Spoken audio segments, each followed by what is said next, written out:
Welcome back to Feeding the Family with Dr. Kristin. I'm your host, Kristin Saxena, and it's back to school time again. On today's episode of the podcast, I'll be sharing my 5 back-to-school tips for you busy parents.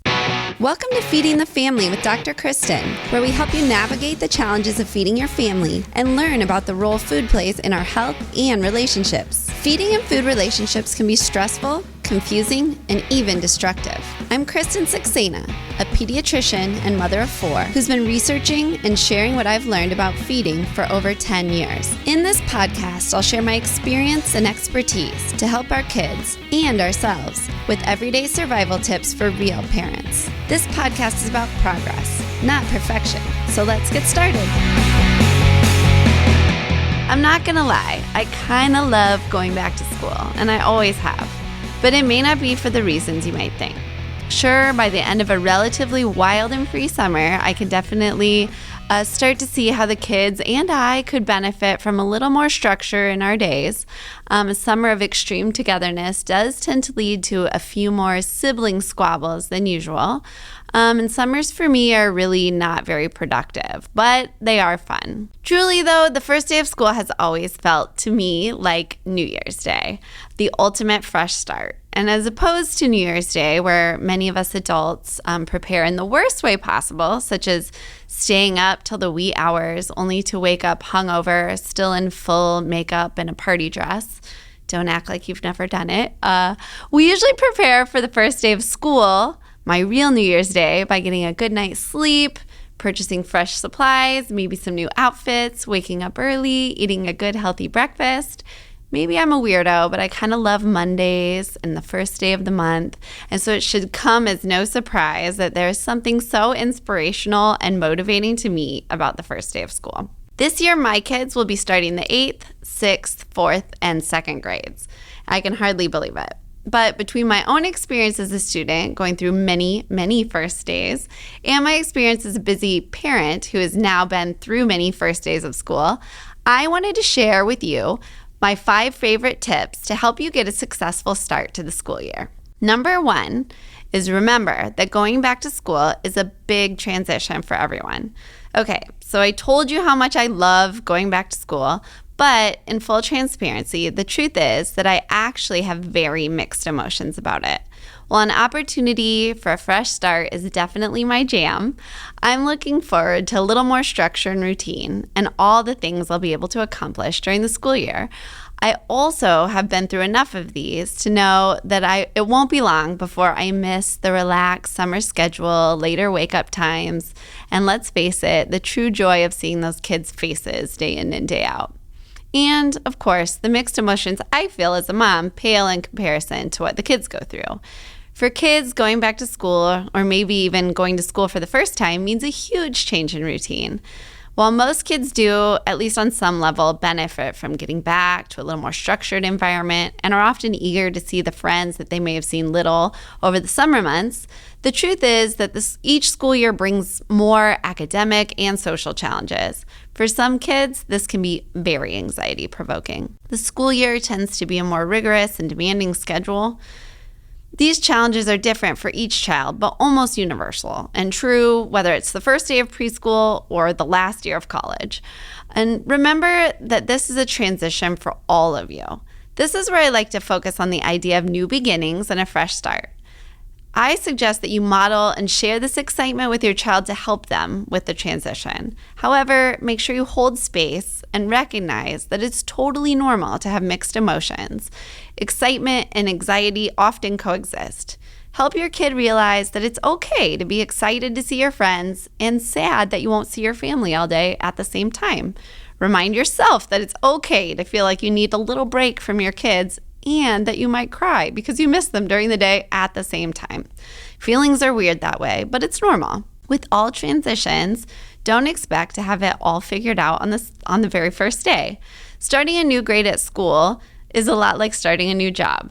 Your child will likely be in a new room, maybe a new building altogether.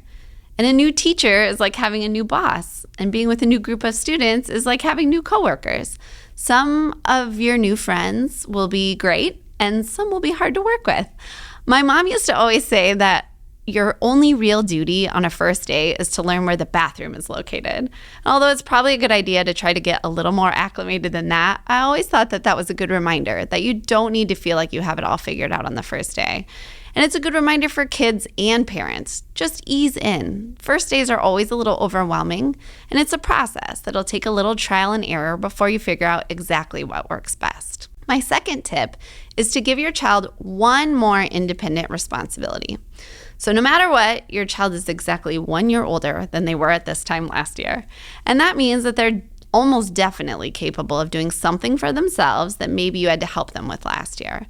Since our job as parents, at least partially, is to raise adults who are able to care for themselves, back to school time can be a good opportunity to help your child start to do something new independently.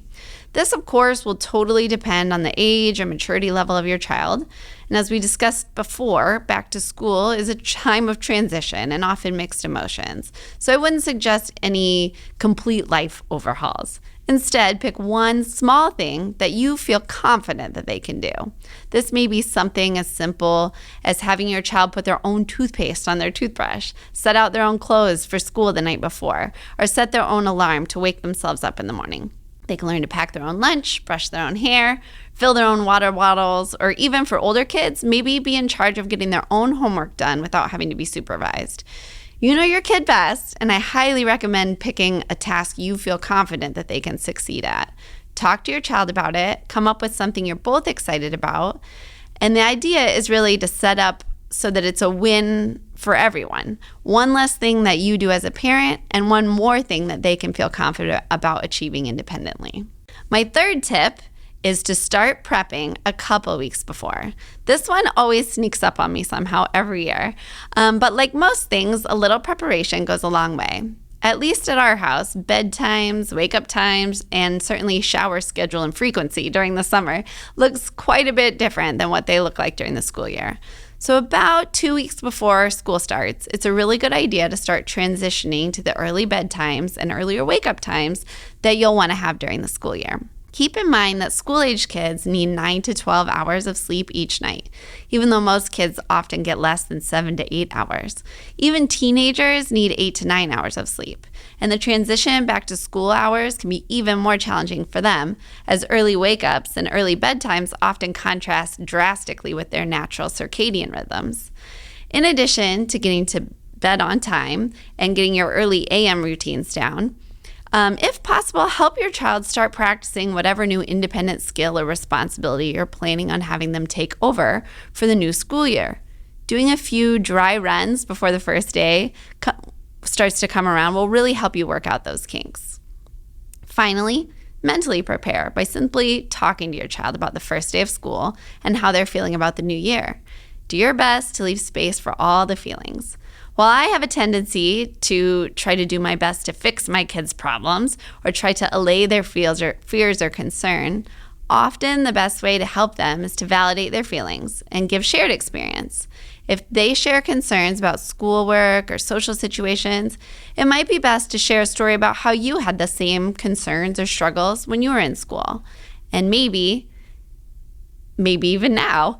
The truth is that seeing that you have gone through similar struggles and survived can be very beneficial to your kids. Tip 4 is to plan for some easy and familiar meals. Now is the time for some total chip shots. Before the school year starts, I recommend that you find 5 to 10 of the easiest meals you know or can find and plan those for the first couple weeks of school. Now is the time for the stuff that can just be dumped in the slow cooker in the morning, or that requires very little effort when you walk in the door.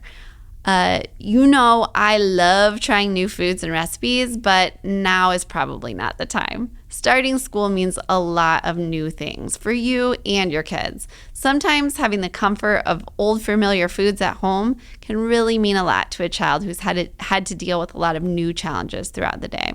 One of the easiest meals we do at our house is simply throwing frozen meatballs into the slow cooker. You can make it a little healthier by using turkey meatballs or even veggie meatballs if you like. We throw that in with some marinara that slow cooks throughout the day.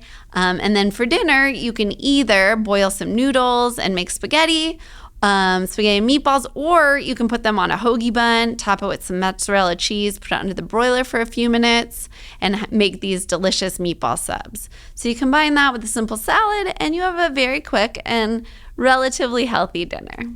All right, tip 5. You had to know this was coming. Prioritize family meals. If you know me at all, you knew I had to say this. But seriously, this is so, so important. We have discussed the benefits of family meals many times on the podcast. However, despite being hugely beneficial to kids and adults for that matter, only about 30% of families manage to eat together regularly. The truth is that it's not always easy to make it happen. I've said it before, but society will not privilege family mealtime for you. If you want to make it a priority, and I highly recommend you do, you're going to have to build it into your routine. First, remember your why. The truth is that eating with your child has more benefits than just about anything else I can think of. Kids who eat more meals with their family tend to have better academic performance, higher self-esteem, more resiliency, lower risk for substance abuse, lower risk of depression, lower risk for both obesity and eating disorders. Preschoolers who eat with their family tend to have better vocabularies, and teenagers who eat with their families have better cardiovascular health and eating pattern. There's even benefits to us adults, which include less dieting, better self-esteem, and lower rates of depression. So keep this in mind as the school year starts and you and your kids are building your after-school and evening routine. It gets challenging, I get it. Balancing work, academics, extracurriculars can be super tough. But when I remember the benefits, it helps me understand that eating together as often as possible confers more and bigger benefits to all of us than another meeting or another practice will. It may not work out every night, but do your best to build in as many family meals as you can. As school starts, dinner time might be the only time you get to spend together as a family in a given day. In this time of transition and newness, having that daily check-in with your child at any age is invaluable. So remember, focus on conversation, togetherness, and just enjoying each other's company. Do what you can to make mealtimes fun, relaxed, and enjoyable. Making sure that family meals are part of your school year routine can go a long way in helping you and your kiddos make this a successful year. So good luck to all the parents and kids getting ready to start a new year of school. I hope these tips will help you make the most of this fresh start and make the transition into a new year of school a little smoother. So definitely check out our Facebook group, Family Meals for Omaha Moms, and please, I encourage you, share one of your favorite easy weeknight dinner recipes. So we've all got one to call on this year. And as always, thanks for joining us again on Feeding the Family. Go ahead and hit that subscribe button wherever you listen to your podcast so you never miss an episode, and we'll see you here next time.